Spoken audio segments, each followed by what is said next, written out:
My name is Jim Stanek. I am a disabled veteran from the Iraq campaign. What's going on right now in our government is a little disturbing. We've been informed this week that disability paychecks, Social Security paychecks, money across the board, it may not come in beginning November 1st if a budget is not passed. I beg for our government to wake up, pass a budget. Let's get back to the table and figure this out. You don't realize how you're affecting veterans like myself, veterans across this country. I've got a mortgage payment. I've got bills to pay. I've got enough food in my house right now to last me the month. But after that, I'm tapped out. So you must be frustrated to know that on Saturday, Congress voted that federal workers, when they go back to work, will get retroactively paid. Have you heard anything about you getting retroactively paid if your disability and your checks get cut off?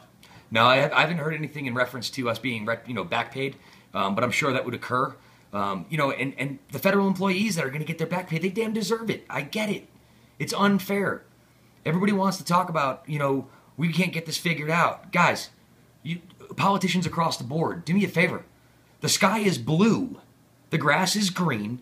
Come to the table. Figure out what's got to be figured out. Pass a budget. Because to be quite honest with you, I don't get a paycheck. I feel like I'm being spit on. I feel like I served this country and now I'm disabled and I don't even get to live. Now I've got a problem. Veterans across this country have a problem. You said you have a new truck and you may not even be able to make the first payment. Yeah.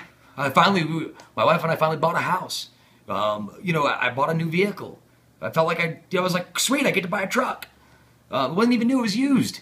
But I still got to make a loan payment. I'm not going to be able to make my first payment now. We got problems. Have you talked to the folks that have the note on the truck to see if they're making accommodations for folks in your situation? Everybody right now is across the board banks. So they're trying to figure out what they can do and try to figure out the best course of action to take. Red-blooded Americans are hurting. We're suffering. And it's time that we stop it. VFW, the president of the VFW came forward and said it plain and simple. If you don't want to pay us, then stop making us. Don't send us to war then. Don't make us soldiers.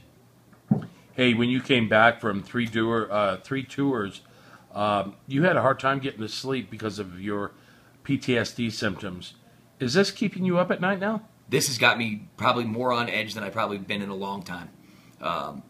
The old phrase is sweating bullets at this point. Trying to figure out, after that first month of food is gone, what's going to happen? What if I can't pay my electric bill and my electricity gets turned off and now the freezer that I've got full of food that's going to supply me for 30 days, now all of a sudden everything starts defrosting and goes bad. Now I'm really out of food. Are you worried this is going to trigger you to have a PTSD relapse?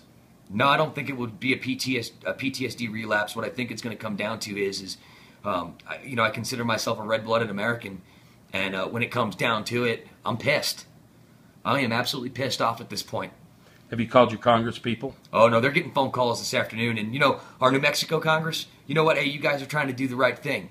But you know what? Can you guys go to the table and let's figure this out? Don't let me suffer. Don't let other veterans across this country suffer. Don't let civilians who have federal jobs suffer. Don't we suffer enough? Make a stand, make a change, make a damn difference. Please, I beg you.